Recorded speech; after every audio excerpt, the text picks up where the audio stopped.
Hey everybody, this is Gossett from Gossett Trading and Mentoring, and today is Saturday, September 21st, 2024. Hey, I hope you're doing well. Thank you so much for coming and watching the Weekend Review podcast. I hope you had a good trading week. The markets, the S&P anyway, broke out to all-time highs, so I hope things are going well for you with your trading, and hopefully we'll learn something today in this podcast. I am going to be talking about the market in general later on in the podcast, especially in the S&P, and there's a few red flags that I see actually, but we'll get more into that. So anyway, the format for the podcast today is, first of all, we're going to run the U.S. legal disclaimer. Secondly, we're going to come back. We're going to take a look at all the trades that I made and that I am managing last week. We're going to talk about when I entered the trade, why I entered the trade, what the setup was, what the confluences of signals of that got me to enter the trade. We're going to talk about position sizing, where I placed my two stops, my emergency stop, my end of day stop. We're going to talk about how I am going to manage the trade, whether it goes the way I want it to, up if I'm long, down if I'm short.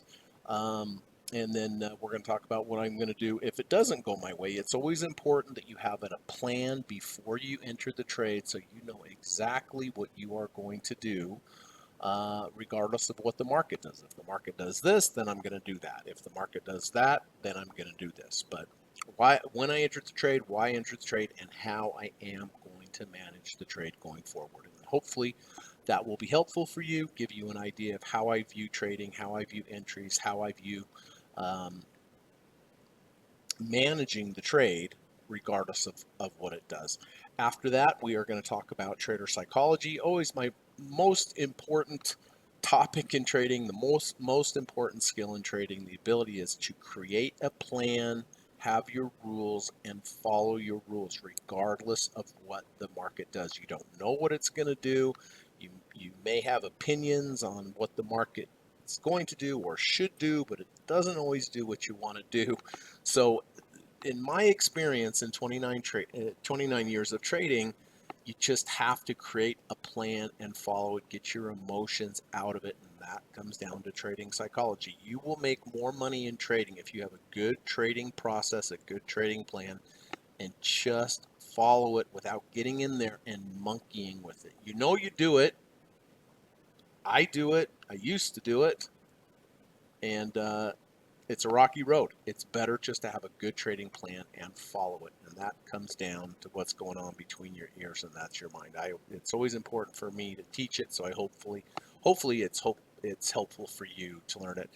After that, I have gone down through my watch list, my master watch list. I always do that on Friday nights, and I have identified some potential trades next week, both on the daily time frame and on the weekly time frame. I always suggest to traders that on the weekends they look at their charts and they say, okay, here's XYZ stock. If XYZ stock gets down to here, then it is going to have 1, 2, 3, 4, potential signals or levels that make sense to give it a good risk to reward ratio.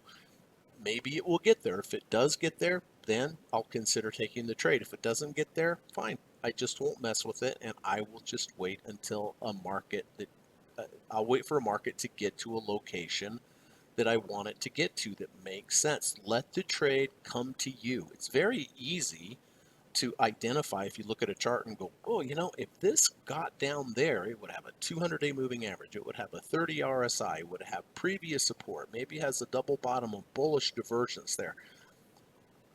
That's the best of all worlds if it gets there. And they will get there. Not all the time, right? But they will get there. And so you're going to have a much better outcome with your trading if you just wait for a market to get to where you want it. If it doesn't get there, fine. Eventually something will. So I have identified some potential trades next week on the daily and the weekly. A couple good ones too that I'm going to share with you. So it's been a great week. I had a really good week trading. Always grateful for that. Always be grateful when you have a great week. And don't think you're good. Because as soon as you start thinking you're good, then you maybe start taking lesser quality trades. You know what I'm talking about, right? Always stay humble. Always be grateful that you had a good week, and always just follow that process. And even if you're feeling good, you're making money. Don't lower your standards on how you trade. As a matter of fact, I would make the argument the better you're doing, the more stringent and the more disciplined that you have to be. All right. So anyway, hope this is going to be helpful for you today and you're going to learn something. If you do, I really would appreciate it if you could hit the thumbs up button or subscribe. I always forget to mention that, although I've been doing better. But yeah, subscribe if you haven't subscribed, and then you get all the notifications. But yeah, the like button really does help the channel and helps keep the channel around. So all right, let's get the U.S. legal disclaimer out of the way, and I'll see you in about 42 seconds. Thanks. This video or live broadcast, like all instructional materials produced by Gossett Trading and Mentoring LLC, is created and published for informational and educational purposes only. Please carefully read and/or listen to the U.S. government required disclaimer before watching this video or live stream broadcast.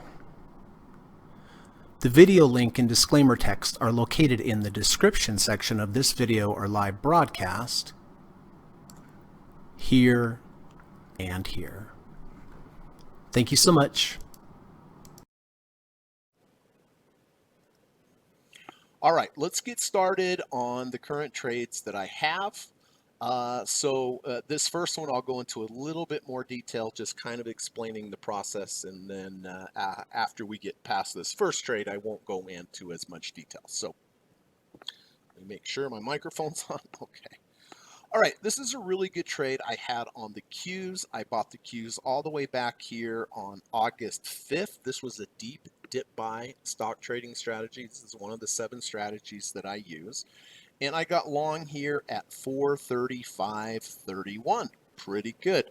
Okay, I always talk about the best trade you're going to get better trade results if you wait for a confluence or a combination of signals to line up at the same time. Let me bring your attention here to the black line. Well, this is just the 200-day moving average. Very simple moving average, but it's an important moving average that large financial institutions key off of. Generally, buyers come in at the 200-day. I mean, not all the time. Trust me, not all the time. But it's a good demarcation line to say, okay, I'm going to stay in this thing over the 200. I'm out of it underneath it. So during that day, we had what's called an intraday rejection of the 200-day moving average. That was that day that we gapped way down, opened below, but closed back above. So intraday, it went below the 200-day, closed back above. That by itself is a valid signal. But as you'll see, we had more than that, and that's why I took the trade. Secondly, also a deep dip buy signal. We opened below the 30 RSI, which is a pretty serious oversold reading, but yet by the end of the day, we closed back above it. That is also by itself a legitimate buy signal. But look, we had both of them. We went under 30, over 30. We also went under the 200, over the 200-day moving average. And then cherry on top, we had one more. We have a long-term trend line here. You can see this trend line that from way, way, way back. This is a long-term trend line. And these trend lines matter. They really do matter. And during the day, we went open below it and we closed back above it. So 3 signals here. Intraday rejection of the 200-day moving average, intraday rejection of the 30 RSI, and an intraday rejection of the long-term trend line. So that's what got me long at 435.31. Now, first thing, when you have a signal, the way that I do it is I need to position size based upon the volatility of the market. How do you do that? So what I do is I take 1% of my total capital. Let's just say I'm trading $100,000. 1% of that is going to be $1,000, right? 1% of 100,000. So I take my maximum allowed loss, which is the 100, which is $1,000, and I divide it by the value of the 2 ATR. The ATR means average true range. So this is 2 times the average true range. It should not move back down 2 ATRs.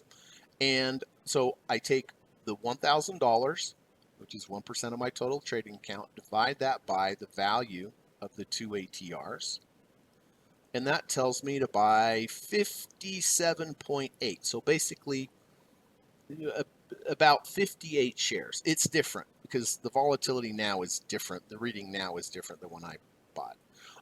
But so if I buy 58 shares and it moves $17.28, I'm going to lose $1,000. And this is what this red line is. This is exactly 2 ATRs below my entry. So when volatility is high, this number is going to be higher, and therefore this number is going to be lower. If volatility is low, then you'll end up buying more shares. If volatility is high, you're going to end up buying a fewer amount of shares because you have to adjust for the volatility. This is very, very important. So I know my worst case scenario now. My worst case scenario, most of the time, I mean, it can gap lower, but I know my worst case scenario generally is going to be if it moves down 2 ATRs, I'm going to get out, and how much am I going to lose? $1,000. $1,000 is 1% of my account. Not fun to lose 1% of your account, but you can recover from that. The good news is that only about 5% of the time are you going to hit your emergency stop. The other 95% of the time, if you have a losing trade, your end of day stop will come in play. Well, my end of day stop is simply a close under the 200-day moving average. That's why I took the trade. Well, one of three reasons, but that's the core reason, or the core stop that I'm going to use is simply a close below the 200-day moving average. So you have the position size for the worst case scenario, which is your emergency stop. But again, only 5% of the time is that going to hit. The other 95% of the time is simply going to be a close below the 200-day moving average.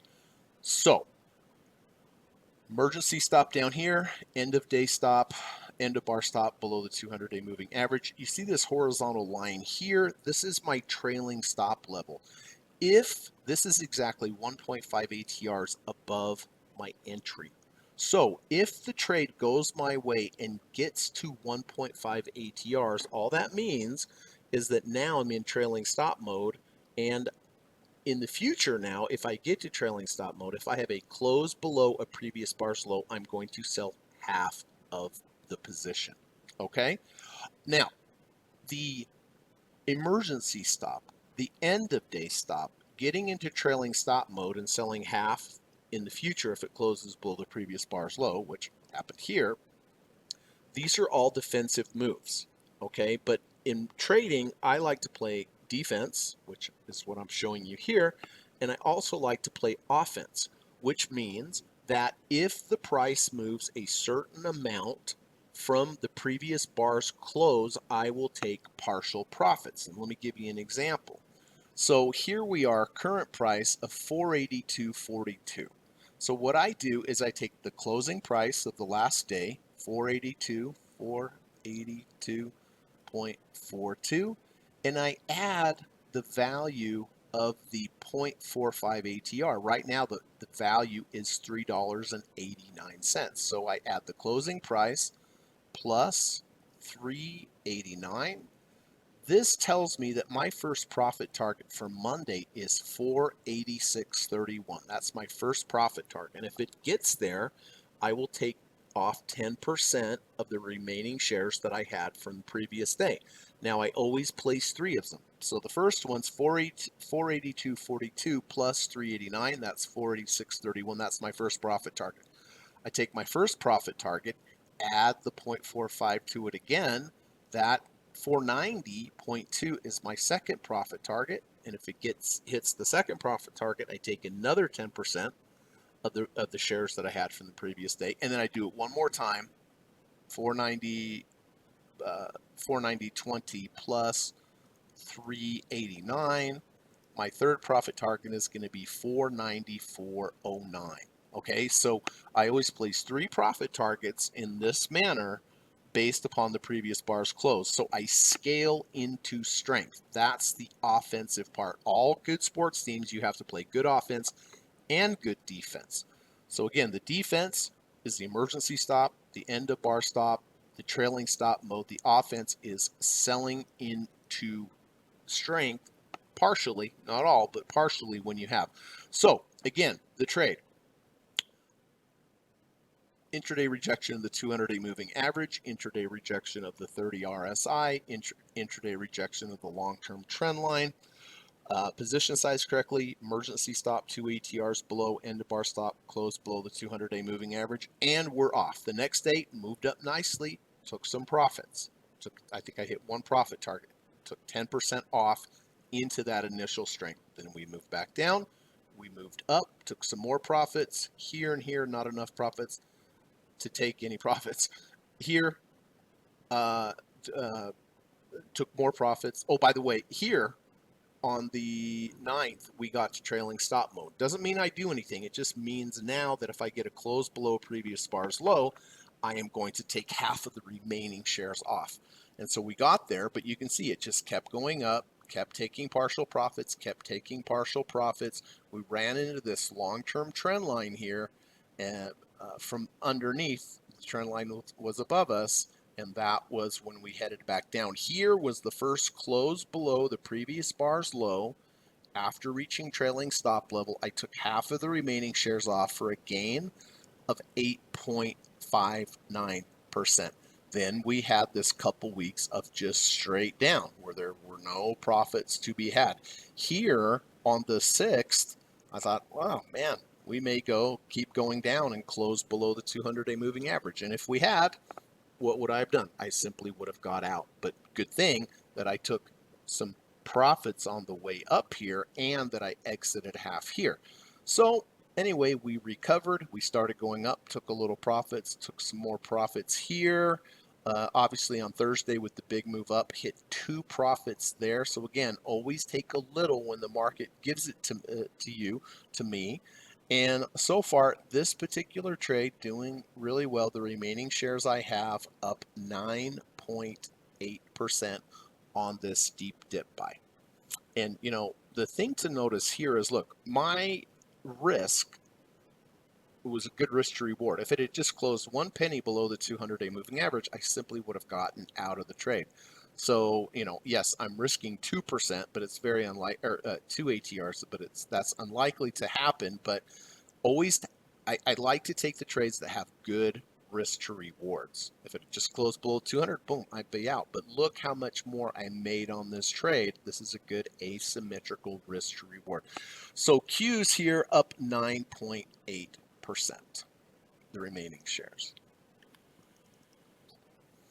UNG.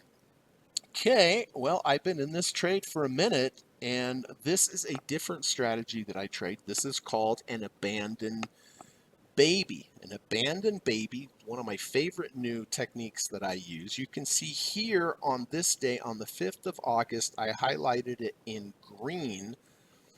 Why did I highlight it there? Well, you can see the previous day we gapped down. See how we gapped down? And then the day right after, we gapped up. When this happens, more times than not, when you look out into the future, prices are going to be higher. Why is that? Well, we gapped down on whatever the news was or whatever the sentiment was of the day was negative, but immediate reversal back up the next day like it never happened.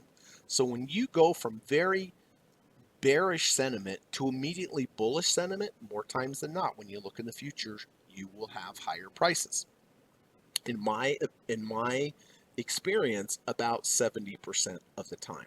So on this type of trade, an abandoned baby or an island reversal, and by the way, you can go to my YouTube channel. I have a lesson there in the lessons playlist, and I get into more detail on abandoned babies and island reversals. So go check that out. I think it will be helpful. But the way that I manage these trades is very simple. I position size correctly. and then I place a 2 ATR stop below if I'm wrong, and I place a 4 ATR profit target to the upside if I'm right. Remember now, in my experience, 70% of the about 70% of the time, I reach my 4 ATR profit target. Only 30% of the time, I reach my 2 ATR stop. So if about 70% of the time I'm making twice as much as what I lose, that pencils out pretty good, doesn't it? So I got long here 1309, and it's been kind of a wild swing. Immediately started to go up, and then we came back down and got a little negative on the trade at one point. But over the last 2 weeks, you can see it's gone up very nicely, getting very, very close to that profit target. Maybe one more day up, I'll have it, and it will be the 4 ATR profit target. So really nice trade. Great day on Friday. Currently, this trade up 14.6%. All right. So pretty good there. Let's go to Tesla. Tesla is a, again, the strategy here is the deep dip buy strategy. I bought Tesla all the way back here on the 28th of August, deep dip buy. Why? Well, look, we came down, we bounced at the 200-day moving average. I got long here, 206 even. Placed my emergency stop 2 ATRs below. My end of bar stop, simply a close below the 200, giving me a very good risk to reward. I placed my 1.5 ATR trailing stop level here. And as it moves up, take some partial profits. Here took some partial profits. Here took some partial profits. Here took some partial profits. And then here on the 4th of September, we got to trailing stop mode. So now I'm in trailing stop mode. Next day, big day up, hit 2 profit targets. Then the next day we hit that big down move where we have our first close below a previous bar's low after reaching trailing stop level. I sold half of the remaining shares for a gain of, oops,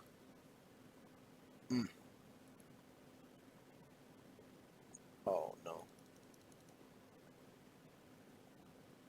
oh, okay, oh yeah, that's right, 3.10%, but I only sold half.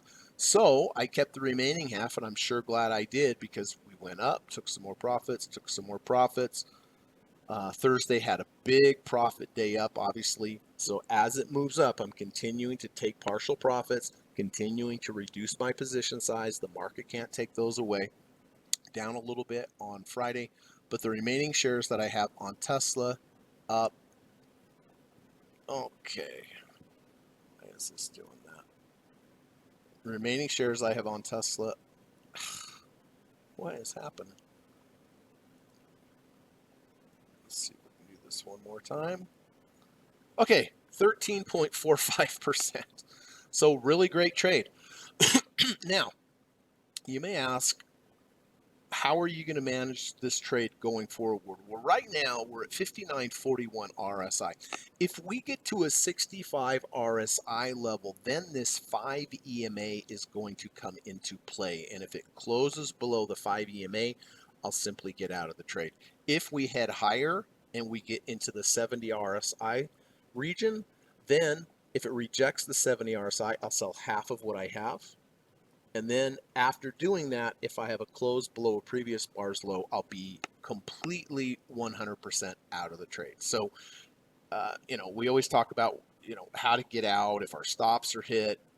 But when you start getting the significant overhead levels of resistance, like the 70 RSI level, like the third ATR channel, you kind of have to start thinking to yourself, okay, things are going great, but how am I going to get out of this trade without giving too much back? And those are the levels that I look at. And by the way, if you're new to this channel, you may be going, boy, there's a lot of rules there. And it's true. I do have a lot of rules, everybody. I've been trading for 29 years. I have a rule for everything, and they're not just there to have rules. They are there for a reason.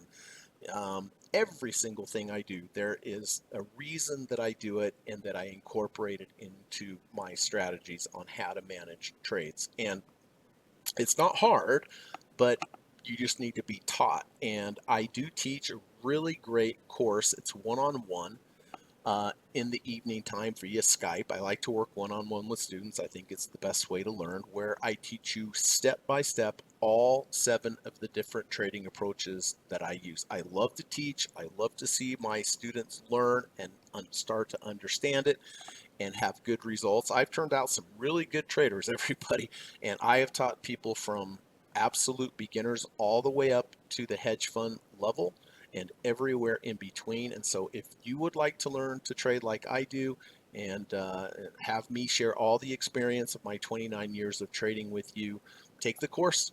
You will get done with that course and you will have a skill that you can use the rest of your life. So if you're interested, all you need to do is contact me. It's very simple. My email's in the description of this YouTube video. Just send me an email. We'll set up just an introduction call where we'll speak on Skype. You can ask me all the questions about the course. I can learn more about you and your trading, your challenges, and your goals. And there's absolutely no pressure on that call. When we're done, we're done. And then you think about it. And then if you want to schedule the lessons with me, just go ahead and do it. But I'd love to have you as a student. I know you'll be happy that you took the course and you'll learn a lot. So, okay, and you'll learn all the rules. So anyway, remaining shares on Tesla up 13.45%. So another good trade there. VIX. VIX, this is a different strategy. This is called um, a fair value gap, and had some really, really good trades on VIX here. This one's doing well. Um, you can see I got long VIX back here August 19th at 44.70. Why? Well, look at the green box here. Whenever you have a green box, I'm probably going to buy in that area. If there's a red box above, I'm probably going to short in that area. But I got long VIX here on the 19th at, what did I say there? 44.70. Why? Well, this one takes a little bit more time to explain, but essentially back here on this first big move up, we took out this swing high. This changed market structure to the upside. And you can see, was it correct? Boy, it sure was. But then we came straight down, which was amazing. But we came back down into the green area, and that's where I bought there at 44.70.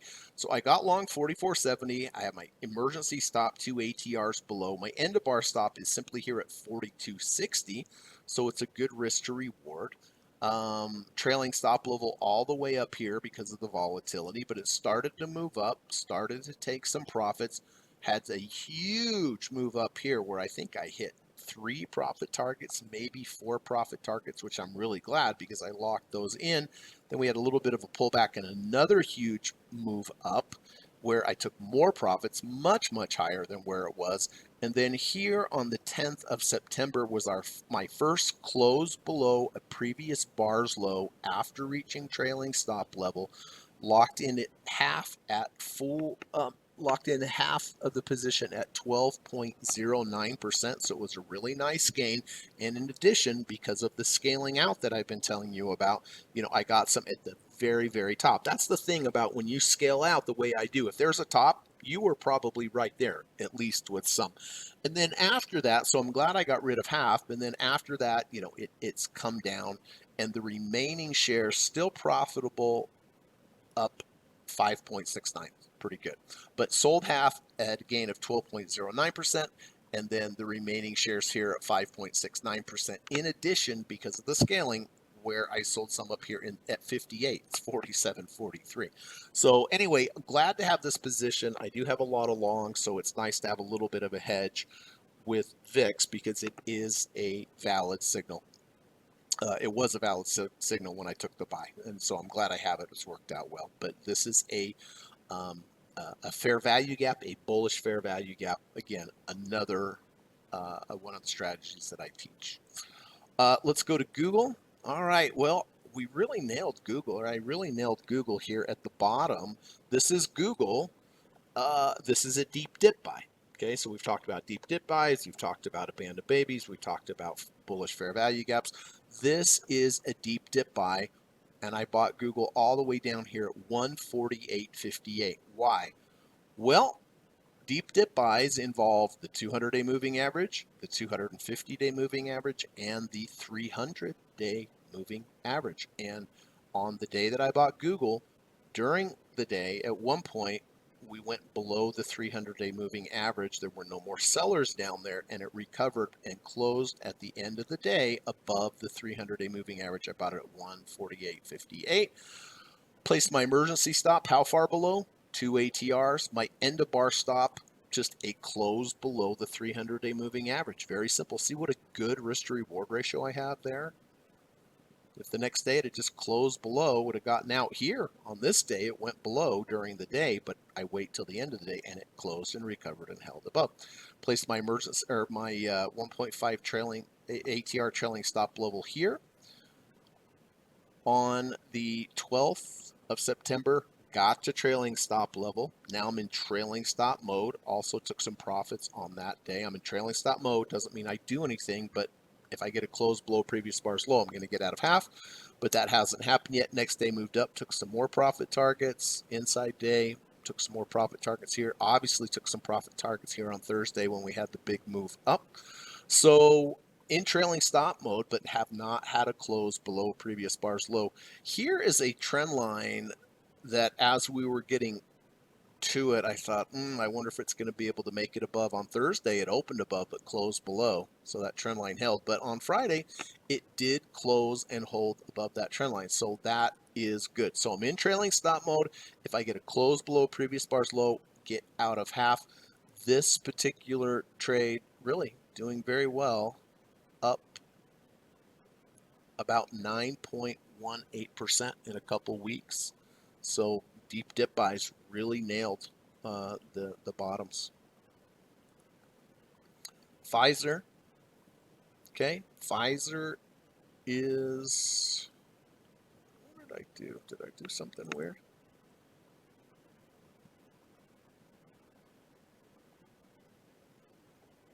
Guess we're, oh, I see what I did. Okay, that makes more sense. Okay, so Pfizer here, this is, there we go. This is a fair value gap. Same type of approach that I used on VIX. So this green area, this green box here, this is going to be the buyable area. But what makes this the buyable area? Well, we made lows, we made lower lows. This bar here on the 9th of September took out this swing high. This now changed us into a bullish market structure. And if you change from bearish to bullish, you should buy the dips. So what happened here on this big bar here, you need to look at the day before. The low of day one, the big bar was day two. Day three, the low of bar three. So this green box is the high of bar one, the low of bar three in this area that was never tested. The market just went right through it, never tested it. It came back down, tested the bottom of that fair value gap. I got long here, 28.85. I placed my emergency stop 2 ATRs below. My end of bar stop is going to be a close below the first swing low that happened here, 28.29. Place my trailing stop level here, 1.5 ATRs at 29.64. So I got long here, 28.85, really nailed the bottom. Next day moved up a little bit. Next day moved up biggie bigs, where I hit 2 profit targets, and then also got into trailing stop mode. Thursday, we gapped up and went much higher, which was great because I was able to hit 2 profit targets on that big move up, and certainly glad as we ended up lower on the day. And then on this particular day, Thursday, we closed below a previous bar's low after reaching trailing stop level. I took off half of the position.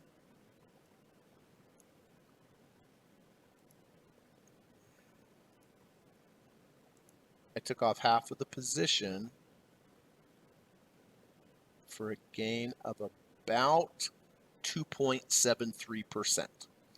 And then Friday we were lower, and so the remaining shares that I have,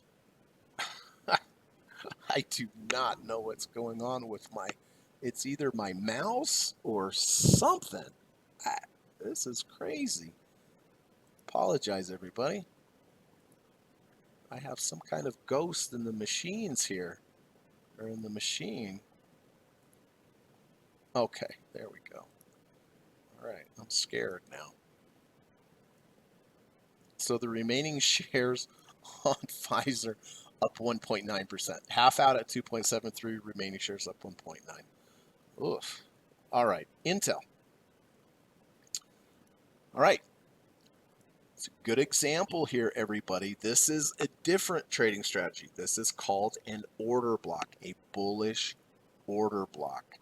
Let me bring your attention here to the 30th of August. We broke out over this high.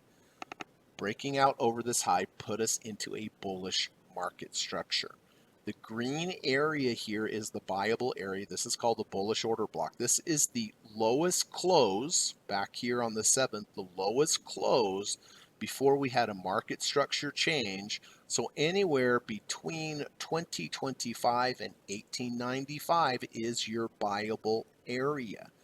I bought here on 9/11, interestingly enough, because we had we rejected the bottom of the bullish order block. We also had a V2 entry. A V2 entry, V1s, V2s, I use them all the time. You can check out my video on in my channel about V1s, V2s. But a V2 is 3 bars: bar 1, bar 2, bar 3. Bar 1 goes below bar 1's low. Bar 3 closes above bar 1's close.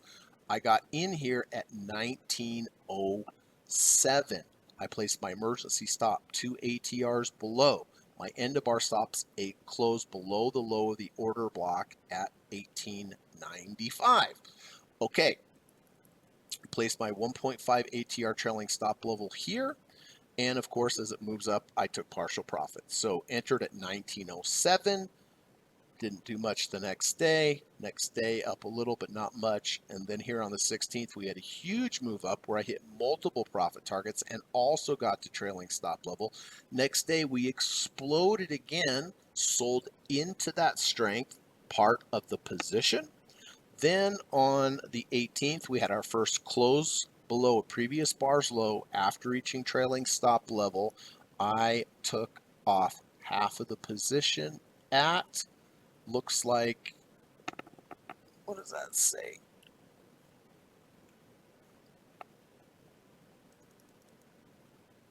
%8.14% gain on half of the position.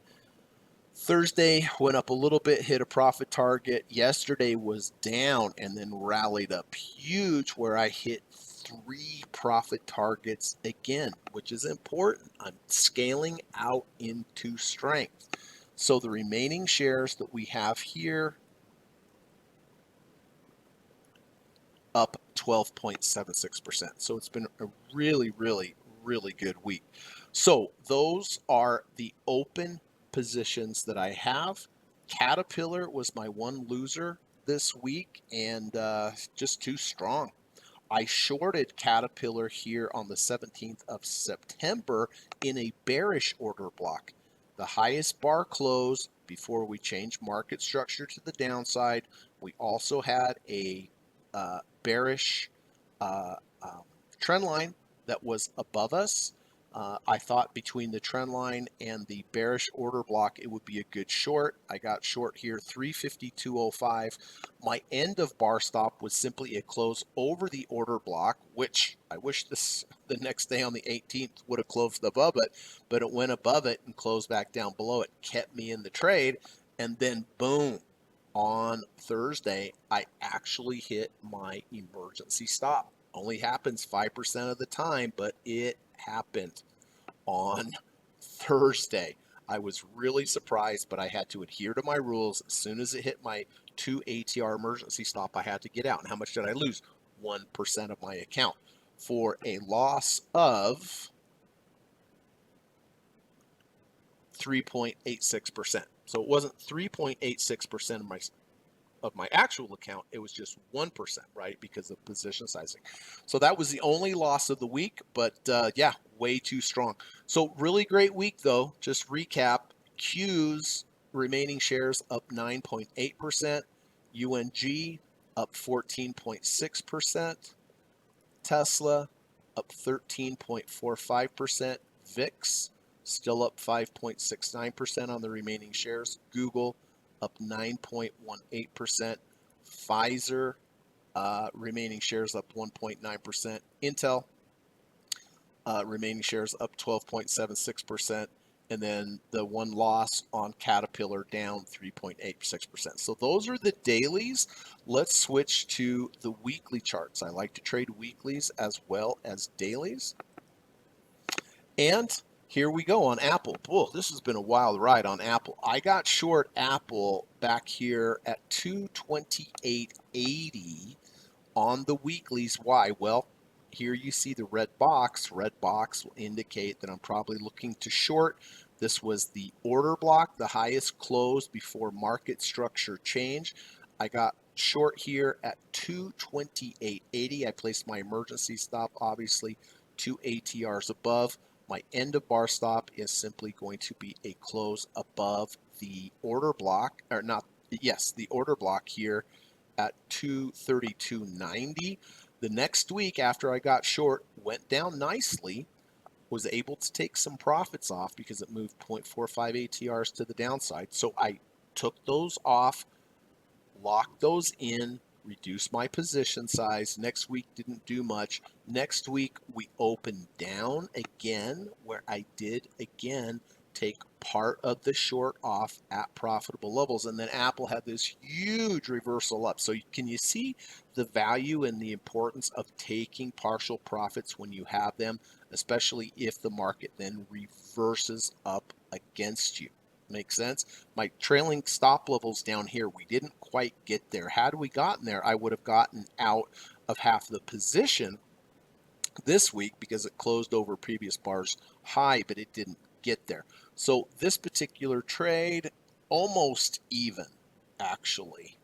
I mean, it's up 0.28% on the trade, but actually up more than that, right? Because of the partial profits that I took when I had them. So not bad, up 2.8%.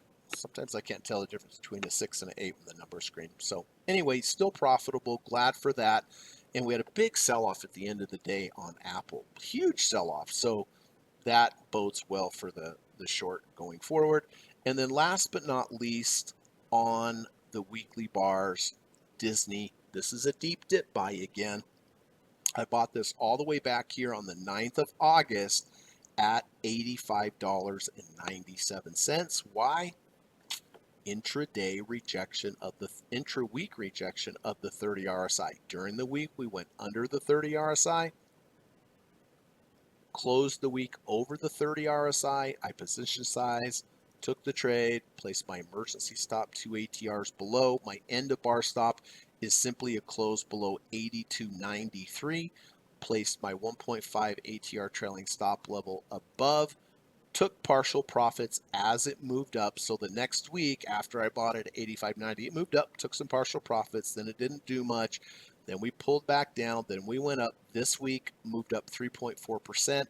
Did take some partial profits off again. Also got to trailing stop level. So now if I have a close below previous bar's low, I'm going to be out of half the position.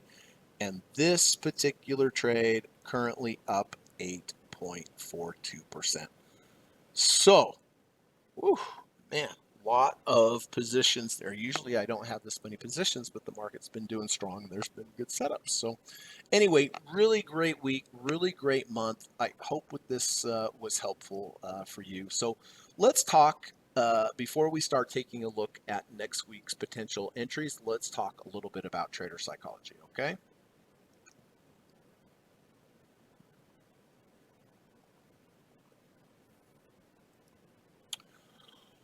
Okay,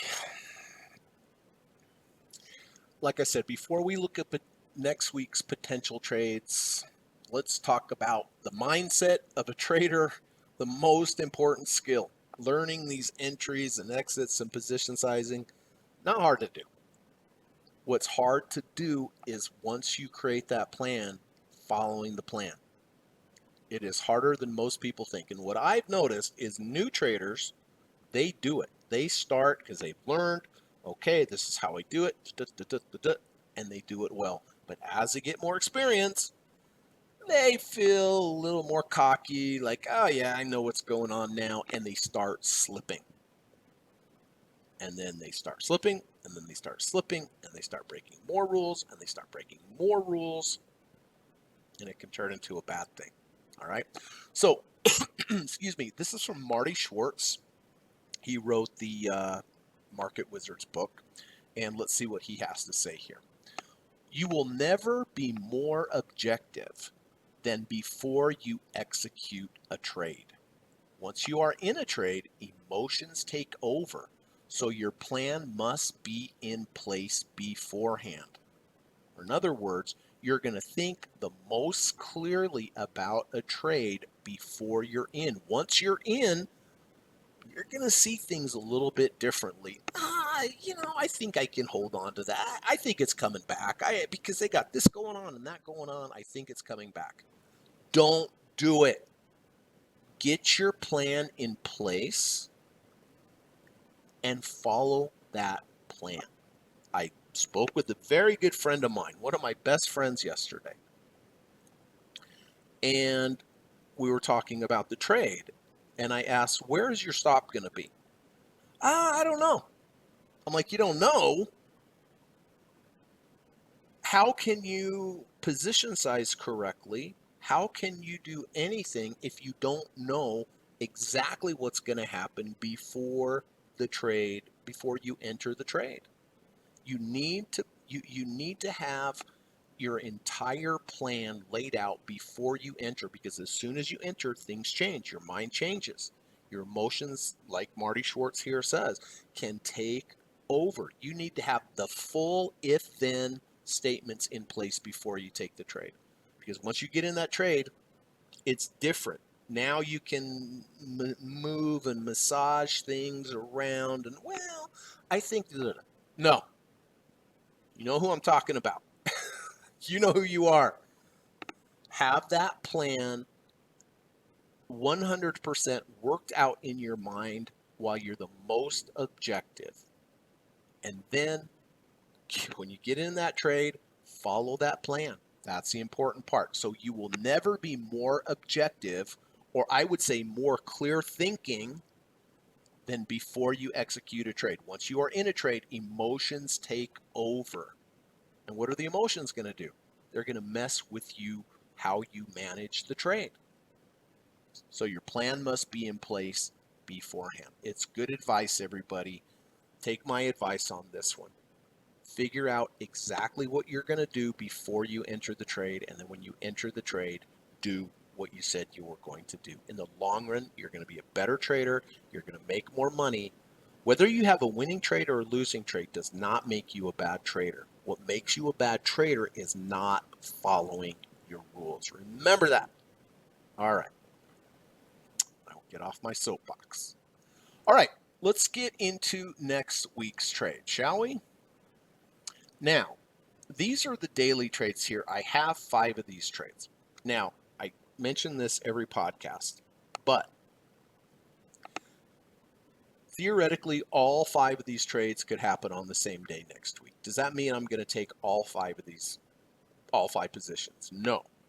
I am going to narrow it down to the best one of the day. I only take one trade per day.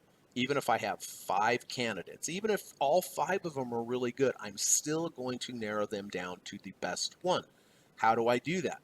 Well, I give the trade a quality score, and the quality score is based upon what has the best risk to reward ratio, what has the most confluences or combinations of signals happening at the same time. How do they look on multiple time frames? They may all look the same on the daily time frames, but I may go to the higher time frame and it will look better than the others. That will sway my opinion. That will give that one more extra bonus point than the others. Which one is stronger or weaker relative to the market.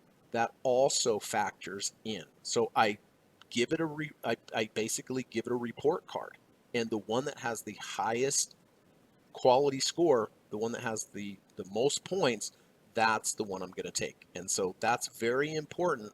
And again, this is what I teach in my private one-on-one lessons, is the ability to look at these different things, multiple time frames, multiple confluences, relative strength, to help you determine which one really is the best trade of the day. And that is what I teach in my course. The devil's in the details there, everyone. It's really important. So keep that in mind.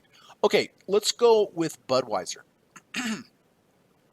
Budweiser, okay, well, we see a green box. That means this is the level that I'm interested in buying it. Why? Well, look, the 200-day moving average is down here, the black line, okay? That's one thing, but that's not all, because I like to look for confluences. Let me point your attention to the gray line. The gray line is the 50-day moving average. Well, you can see that the 50-day moving average, the gray line just crossed over the 200, the black line. So this is called a golden cross when you have the 50 crossing the 200-day moving average. In my experience, when you have a bullish golden cross like this, the first move back down to the 200-day moving average, the black line, generally you have a really good bounce there. Not all the time, right? Not all the time. But more times than not, if you have a golden cross, then you have a move down to the 200-day moving average, because the prior golden cross happened, very many times you'll have a bounce there. So yes, from a deep dip buy perspective, it's legit. If it comes down to the 200, it bounces, okay, but it adds bonus points to the score of the trade if you have the golden cross preceding it right here. Now, we're a long ways away from the 200-day moving average. Is it going to get there? I don't know. I don't know if it's going to get there. Probably not. But again, this is what I'm talking about on the weekends. Look at a chart and go, if I had a magic wand and I could get a price to a certain level where I would want to buy, where would that be? Right there in that green box. You have a golden cross, you have a 200-day moving average. So look, if it gets there and rejects the 200-day moving average, I'll be very happy to take that trade. But I don't know if it's going to get there. And if it doesn't get there, fine. Who cares? I don't care. I'll move on to a market that gets to the place that I want it to be. So just, it's like baseball, everybody. Wait for you can stand at the stock market baseball plate all day long and wait for your perfect pitch. You're not going to get struck out after three strikes, right? Warren Buffett always says this. Identify the levels that you like. If they get there, then maybe you can take the trade. If they don't. Just wait for a market to get to where you want it to be. But this will really help your trading. So again, Budweiser, this is where I want to buy it. If it gets there, great. If not, who cares? I won't take the trade. But I like this trade if and only if it gets to 60. Right now, the 200-day moving average is 61.55. So I'll see. If it gets there, I'll take it. If not, I'll go on to another market. So that's Budweiser. Gold. Okay, so gold has broken out to all-time highs. Pretty impressive. Now, I'm looking to short gold here. Why would I do such a thing? Well, look at this high back here on the 2nd of August. Then we have another high here on the 20th of August. If you connect these tops and you draw it out into time, out into space, this is a channel, it is likely that if we get to this trend line, this channel line above us, and if it rejects it, so let's just say Monday it goes above it and closes back below it, it's possible I get short there. These are very important channel lines. If it rejects that channel, I may just get short there. Where would my stop be? Well, of course, I'd have my 2 ATR stop above, but if it just simply closed back above that trend line, then I would get out of the trade. Let me give you an example here of Altria. Altria was non-stop up. Oh, okay.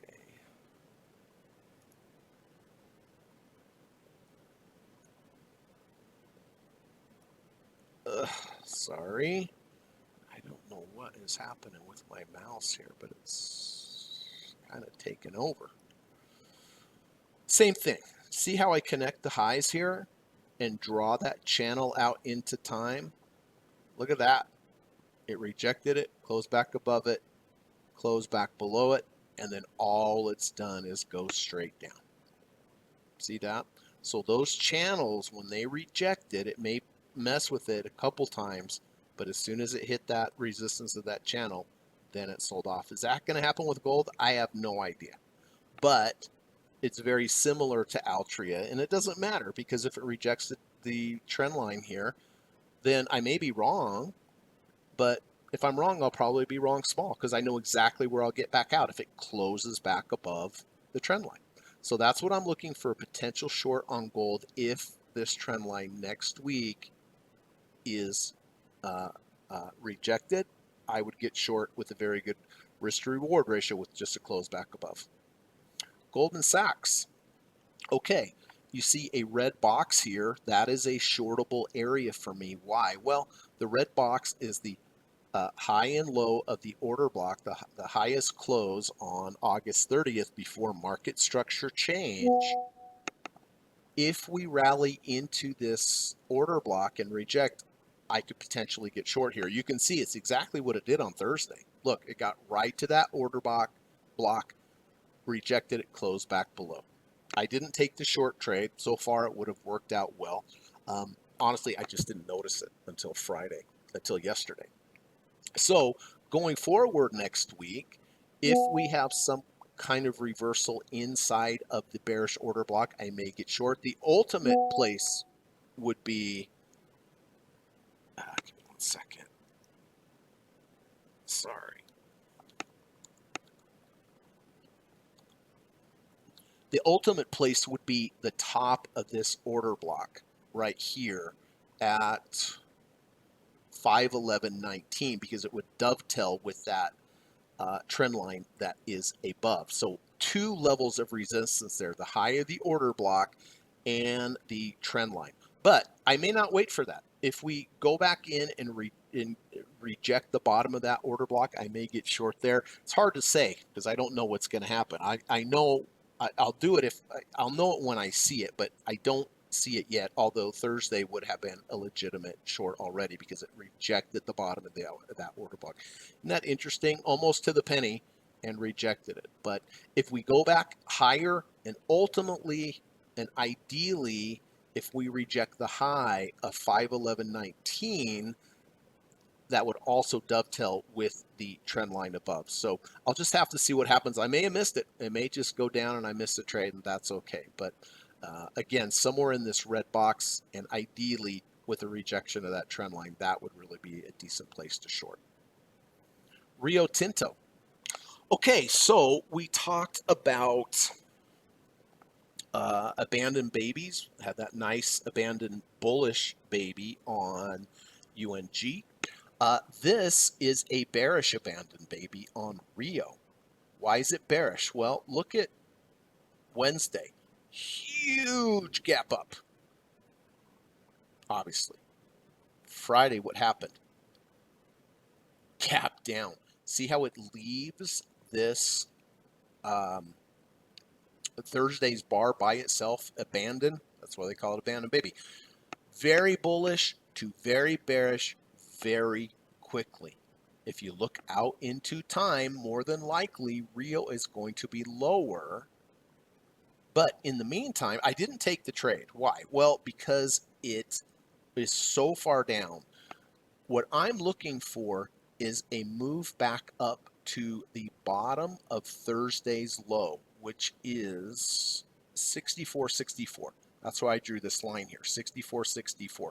That is going to be a pretty significant level of resistance. So therefore, next week, if we rally back up and get to 64.64, I very likely will take the short trade on Rio, and then at that point, I'll place a 2 ATR stop above and a 4 ATR profit target below. But this may just keep going down lower and I miss a trade, and that happens a lot. But ideally, again, I look at this like ideally In the perfect world, where would I take my short on this? Right here, 64.64, because it's the bottom. It will close the gap, but this is a significant bearish abandoned baby. Huge move, very bullish to immediately bearish. That signifies to me that in the future, Rio will more likely be lower, but it could be higher. But more times than not, it will be lower. So I'm looking for a rally back up to 64.64. And if it gets there, I will possibly get short. And again, 2 ATR emergency stop above, 4 ATR profit target below. Drew these lines down here in previous podcasts that this was a buyable area. Sure was buyable, wasn't it? Well, now I'm looking to short here at 64.64. Last but not least is WBA, which is Walgreens. Okay, so Walgreens, what we're working on here is we're working on what's called the double bottom and a bullish divergence. You can see the previous lows here we had on the 5th of September. You can see we had red bars here, red MACD bars, which are momentum indicators. Now we are coming down. If we challenge the low, we're not there yet. The low is $8.46. We're 8.71. So it's certainly possible we could come down, challenge this low. If we do challenge this low, we probably won't even have any red MACD bars. This is a bullish scenario.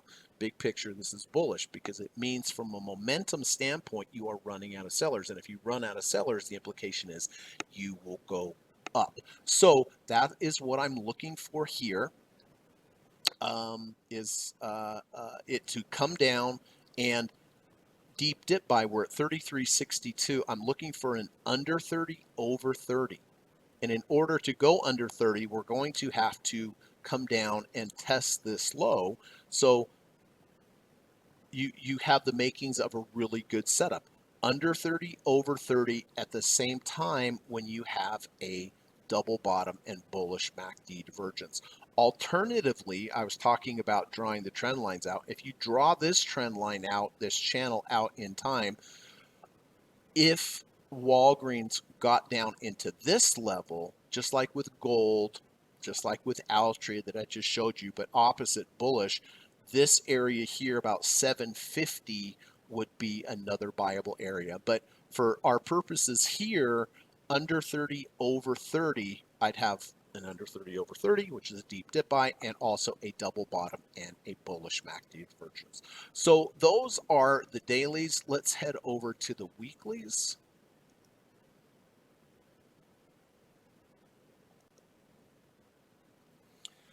Okay, now weekly bars close on Friday. So on a weekly bar, you make your decision on a Friday.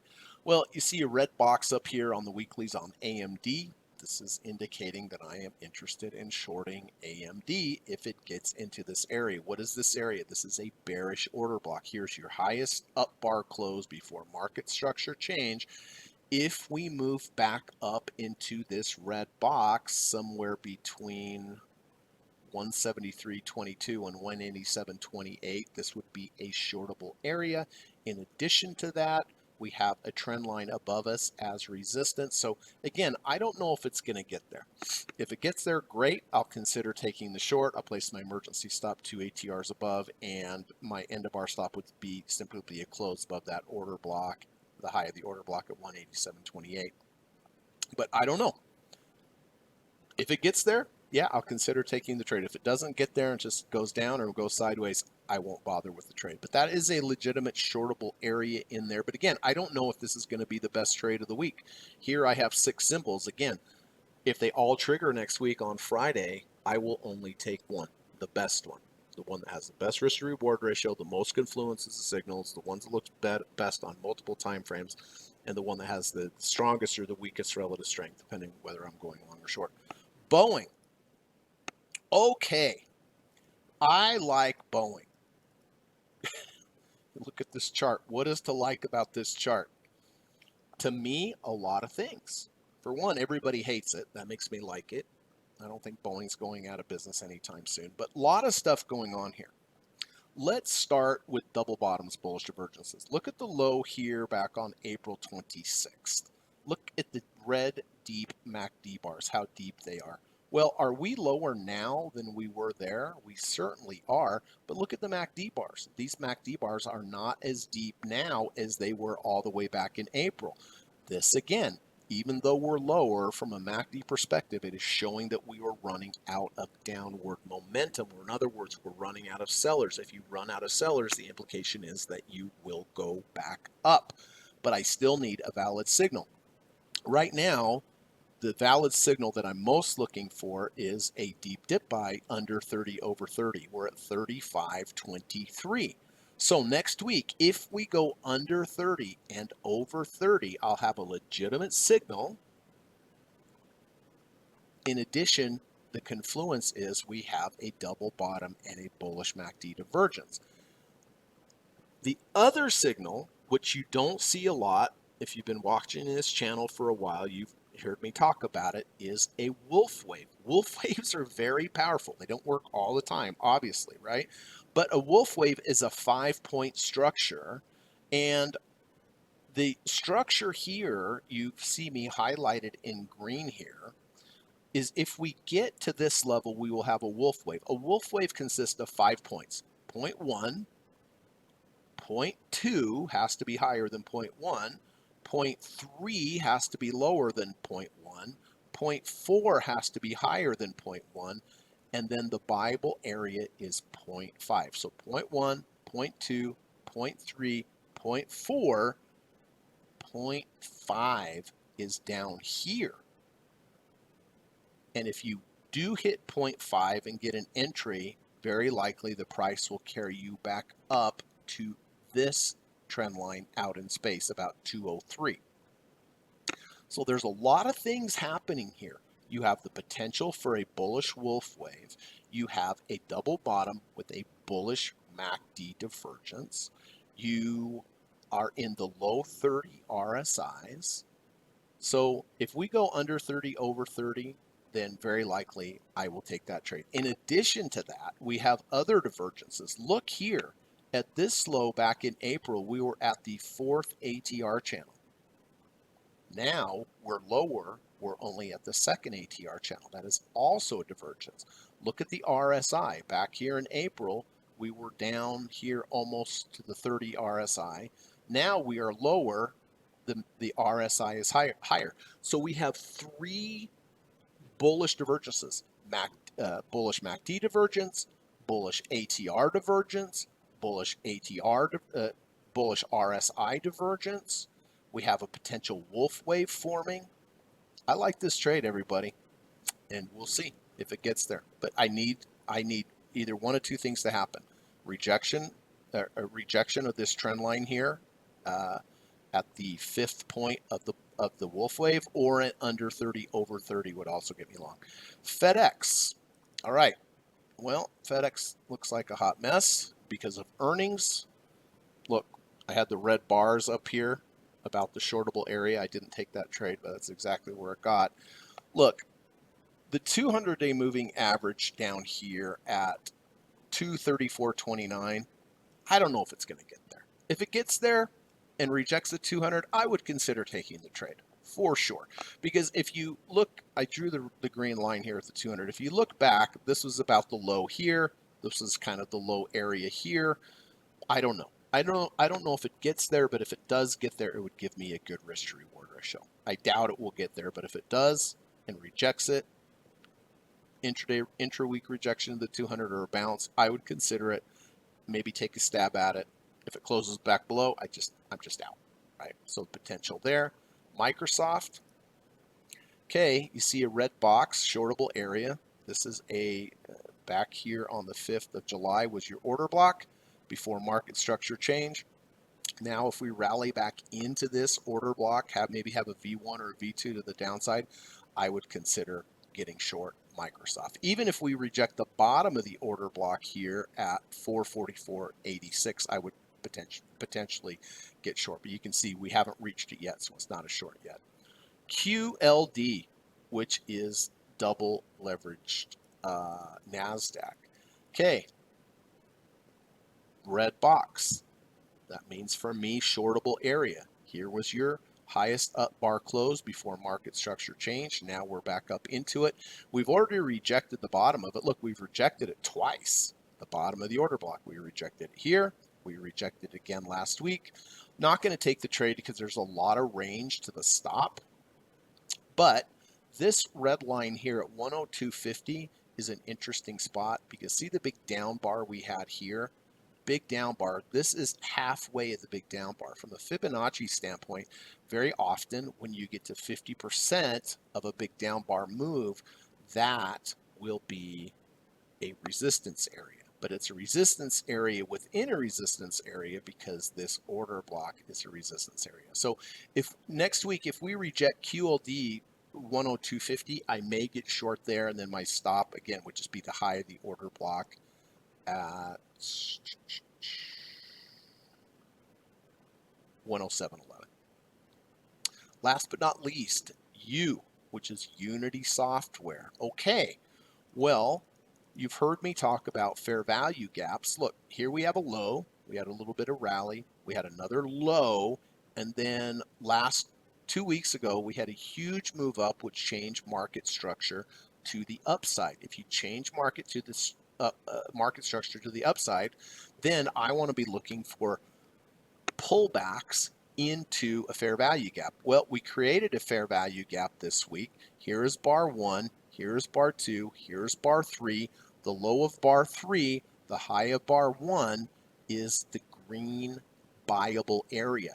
And I just talked about halfway of a big move down. If we rally back to halfway, that's probably going to be resistance where we head back down. It's the same thing here. Big up bar, if you have a big up bar, then a pullback to about halfway of that will be support and probably a buyable, bounceable area. So you have two things here. You have the big up bar. Halfway of this big up bar, there's probably going to be some inherent support, maybe more times than not, but it also coincides with this bullish order, this bullish fair value gap here. So next week, essentially, if we go down to 1810 and reject, I'll probably get long here inside the bullish fair value gap and halfway the big up bar. Then my stop would just be a close below this swing low here at 1569.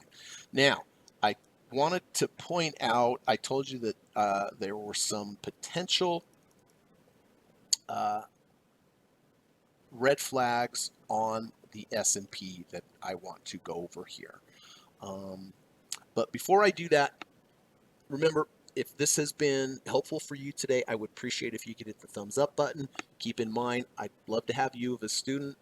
The one-on-one course is great. It's 15 hours of instruction. Each session is 3 hours. We do 5 sessions. There's your total 15 hours. I teach you all the rules, all the strategies that I use. You're going to come out of it a much better trader. It's a good investment in yourself to learn a skill. So all you have to do is email me. We can start the discussion. If you like online courses, I have a great online course available at udemy.com where I teach you step by step the deep dip buy strategy. That I teach 7 strategies, but this course is just the one strategy, and you can see I've had some really good trades on deep dip buys. So that's at udemy.com. The link's in the description. It's very affordable. It's between $30 and $50, but it's 9.5 hours of video, and you will learn a lot just from that one course. A lot of content there, and I teach you step by step the deep dip buy. And like I said, it's very, very affordable. So let's talk about the SPY. Well, okay, so kind of the main index here of the market, right? Well, let's take a look here. Here we have a high back here in July. Now we're higher, right? Because we're at all-time highs. But let's take a look at the green MACD here at this high. You see the green bars? This is showing positive momentum. Now we are higher now than we were back in July. But look, no green bars whatsoever. This is a bearish divergence. This is a bearish signal. This is showing that we are from a MACD perspective, we are running out of buying momentum. And if you run out of buyers, The only thing that can happen is that you go down. Now, of course, we could recover and get another big, huge surge up, which would move up the bullish MACD, but I don't know. Right now, we have a double top with a bearish MACD divergence. This is bearish. From a ATR divergence perspective, look, back here in July, we were at the third ATR channel. Now we're higher. We're not even to the second ATR channel. Let's look at RSI. Back in July, RSI was really high. Now we're higher. RSI is way down here. Again, triple divergences, the opposite of what I was talking about with Boeing. These are warning signs, everyone. So I'm not saying we're going to go crashing down next week, but these are indications of at least a short-term top. So keep that in mind. Resist listening to, oh, we're all-time highs, we're just going higher, and I got to get super bulled up, and this and this and that. The technicals are telling you something different. I'm not saying go short. I'm not saying get out of your positions. All I'm saying is make sure you have your process in place and you follow it, because I would not be surprised if we have a bit of a pullback today. So anyway, I hope today was helpful. I always like to leave off with, please try to go out and do something nice for someone today. One nice random act of kindness. If everyone in the world did that every day to another person, just think how much better this world would be in. I think we need it. And if I could ask you one more favor, if you go out, try to do a nice thing for an animal today. They appreciate acts of kindness just like we do. So I appreciate you being here. I hope you have a good rest of your weekend. I apologize that this ran so long, just so many positions, but I did hope you learned something, everyone. If you have any comments or questions, please put them in the comment section. I'll do my best to get back to you. But thanks again for watching and investing the time. And God willing, I will see you next week. Take care, everyone. Bye-bye. U.S. Government required disclaimer. Stock options, futures, and forex trading is not appropriate for everyone. While there is a potential for large rewards, there is also a substantial risk of loss associated with trading. The material in this video or live broadcast is not geared towards any particular individual or to any particular financial situation and is not intended to meet the particular investment objectives of any viewer. This video or live broadcast, like all instructional materials produced by Gossett Trading and Mentoring LLC, is created and published for informational and educational purposes only. Any and all information contained in, implied, or referenced by this video or live broadcast is not to be construed as investment advice, and no representation is made that any individual or entity involved in production of this video or live broadcast is an investment or financial advisor or is registered or authorized to give any financial advice. We are publishers and educators only. Therefore, the various producers of this video or live broadcast will not accept liability for any loss or damage of any kind which may arise either directly or indirectly out of the use of any of this material, including any loss of profit. No representation is made that any account or investment will or is likely to achieve the profit or losses demonstrated. We recommend consultation with a licensed and qualified professional before making any investment decision. This video or live broadcast is not to be construed as an offer to buy or sell any security, financial instrument, or financial product of any kind.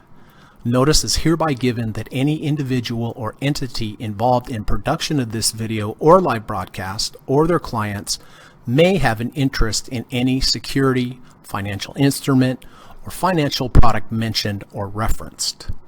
Any simulated or hypothetical performance result depicted does not represent actual trading and therefore may under or overcompensate for the impact of various market factors such as lack of liquidity. Thank you.